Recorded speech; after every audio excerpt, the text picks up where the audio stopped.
Hello everyone, welcome to the first installment of the weight reduction experiment series. In this series, we're going to be looking at the potential effect the wider's weight on an RX3 has any type of influence on the overall engine reliability. Through a lot of research that I've been doing online, looking at articles of potentially overloading a motorcycle, I really couldn't find anything that tied premature valve clearance wear to overloading a motorcycle, or really exceeding a motorcycle's GVWR. Through my research, GVWR for a motorcycle generally pertains to the overall handling of the bike. So pretty much like the balance. Also, if you have a motorcycle that exceeds its GVWR, it could affect the brakes.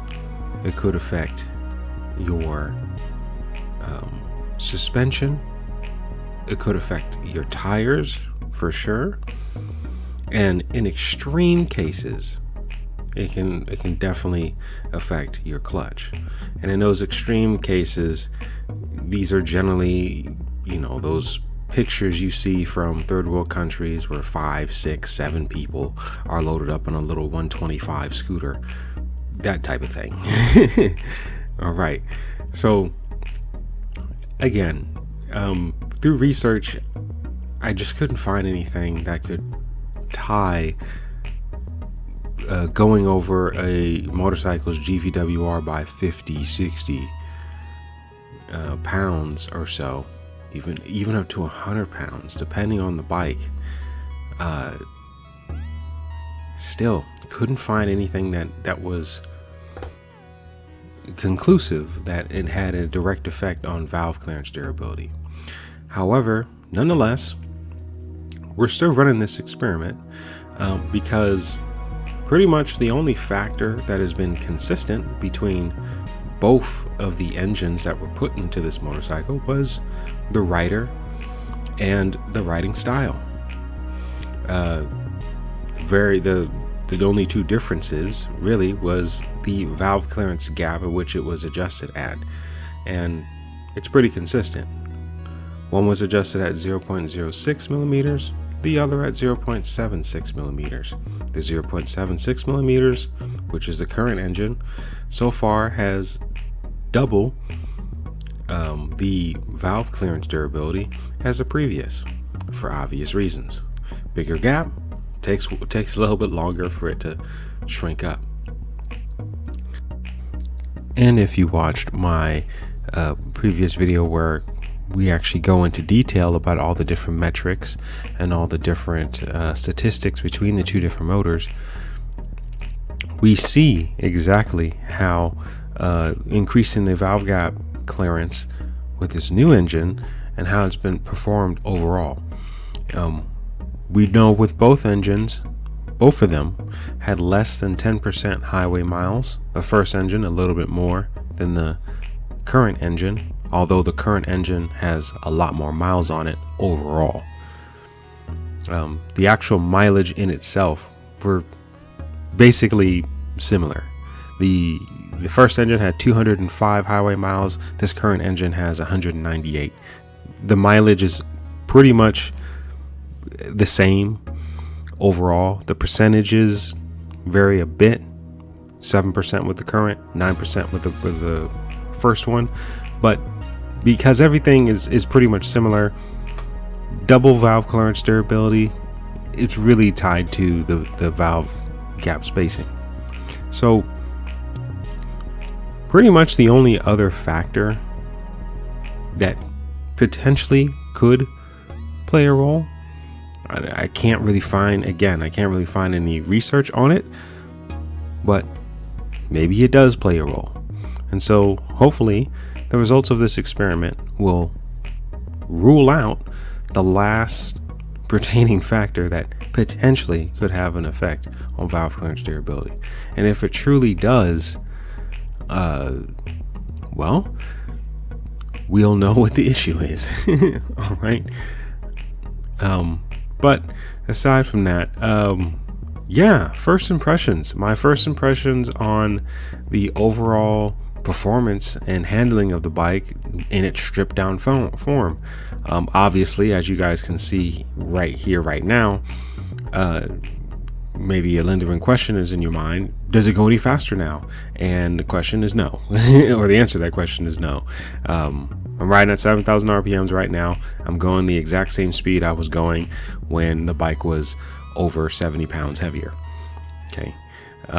As far as acceleration and how much pull the bike has now, honestly, it feels maybe a tiny bit more powerful, just a tiny bit. But as far as my throttle position and my hand position is concerned, I'm still at 20 to 30% throttle to cruise at 7,000 RPMs, just as much as it was when it was fully loaded. So as far as power is concerned, there's virtually no difference. The bike doesn't seem to care whether it was overloaded by 70 pounds or we're at slightly under GVWR limit. It doesn't seem to have any effect, and that possibly could be because I have lowered gearing on this bike. I have a 13.2 front sprocket and a 44 rear 2 sprocket. So my bike, in theory, actually makes 10% more torque than a stock bike would. So possibly that's the reason why I can't really feel anything, because the bike was always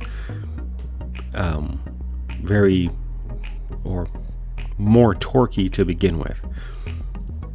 And also riding at 7,000 RPMs is where the bike makes peak torque anyway. So there's really not much of a difference. Now, if I was like rocket launching from stoplights and rocket launching from stops, yeah, I might be able to tell a difference, but I don't really care about 0 to 60 times. I just care about using a minimal amount of throttle to keep the bike moving and getting the maximum MPG performance. And later on in this clip, we're going to stop at a gas station, of course. We're going to top off the gas tank, and tomorrow we'll get our first MPG reading.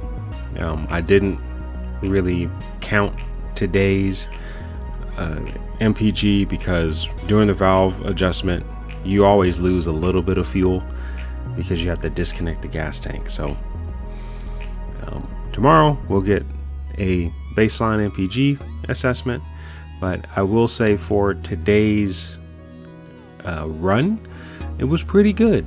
I didn't have to pass, at least I didn't have to pass by accelerating up to a particular speed. So it was a pretty tame day, pretty chill day. No abrupt accelerations or didn't have to go past 55 miles an hour. I may have gone just a tiny bit over because riding downhill in certain sections, but all in all, we kept at a steady pace, and it was a great run. So I'm looking forward to the MPG results tomorrow to see where we're at. That will be really interesting to see whether or not the MPG actually improves, and I hope it does because being 70 pounds lighter, it should have an effect on MPG, hopefully. Let's see, next we're going to be talking about the overall handling of the bike. How's the stopping distance? Is the response to the brakes? Can you flick it around a lot easier? And the answer to all those questions is yes, it is improved. Obviously, 70 pounds in the handling department definitely feels a lot lighter, a little bit more nimble than it previously was when it was in its, well, to me, stock configuration. My stock configuration, with all the upgrades that I had added to the bike over the 6 months that I've had it, was actually at almost 430 pounds, full tank of gas, completely like to capacity, wet weight, and a stock RX3's fully loaded to capacity, wet weight, that's like full tank of gas and everything, was 410 pounds. So about almost 20 pounds of accessories that I had extra on my bike. I will say the bike felt a little bit more planted, as you will. It currently, with everything stripped down, it weighs, like, with a full tank of gas, it weighs 357 pounds. So that's quite a big difference. It leans a lot better, for sure. I could do sharp turns a lot easier. Obviously, I can lane split a lot better now as well. Don't have the crash guards or the side boxes at all. So wherever my handlebars fit is where I can fit. And the stopping distance, the rear brake is actually viable now. I can actually use my rear brake and have it be effective. So to save the durability and to save myself from having to replace my front brake so quickly, I can actually start using my rear brake a lot more and come to a stop a lot easier. So with the bike in its new configuration, I'm actually downshifting and using the rear brake a lot more, and so that's a lot more helpful. Okay. All right, so that's pretty much all the summarizations that I have for now. We can continue to watch the video, continue to observe how the bike is performing, see how the bike is ridden every single day. This commute route is the exact same commute route that you're going to see for every other video to come within this playlist. If there's anything that I'm important to note as the days go on, I'll continue to do more voiceovers, but pretty much the whole purpose and goal of recording my rides for this experiment is to have some accountability and to ensure that the bike, it's actually on record how the bike is ridden every single day. And all of my posts that I've ever spoken about as far as my commute is concerned and how this bike is ridden, over 90% of the time, what you see is exactly what you get. The bike is ridden at 55 miles an hour GPS, as you can see on my phone, and it's ridden at 7,000 RPMs, as you see on the tachometer of the bike. And when we get to the section where it's actually light outside, you'll be able to see the speedometer on the bike a lot better, and you'll still be able to see the GPS. But again, the bike is ridden at 55 miles an hour GPS, 7K RPMs every single day for 60 miles a day. And at the very end of this video, we'll be taking a look at the RPMs, like the idle RPMs of the bike, see how it's doing. Again, we'll be monitoring MPG performance, and if and when we come into the opportunities or the random occasions where we have a big truck in front of us, or a slow moving truck, or any kind of joyrider, someone who's obviously riding much lower than 55 miles an hour GPS, we'll go ahead and pass, and we'll get to see in those instances what kind of speed the bike will be able to pick up. Will it be able to go up to whatever speed is necessary to pass that moving vehicle? If it's a really long truck, like one with a big semi with a really long trailer, We'll see if the bike will accelerate to 65, 70 miles an hour to get past.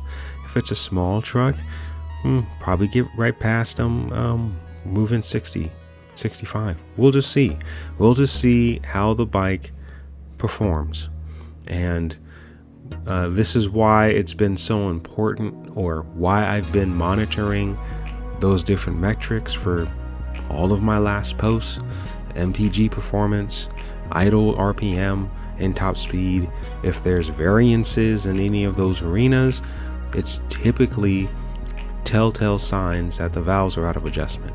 And every single time that all three of those factors were out of normal variances, the valves were also out of spec. So we'll all get to see, and we'll all get to witness how the valves tighten up over time, and or if they valves tighten up over time at all. I mean, we'll see if the rider weight plays a factor in this particular issue.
Alright guys, day one of the WRE weight reduction experiment is done.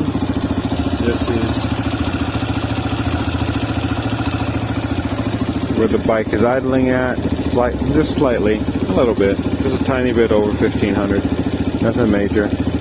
It generally like jumps back and forth. So the bike's been running great, sounds great. I'll just keep on monitoring these signs, and hopefully, well, it stays running great.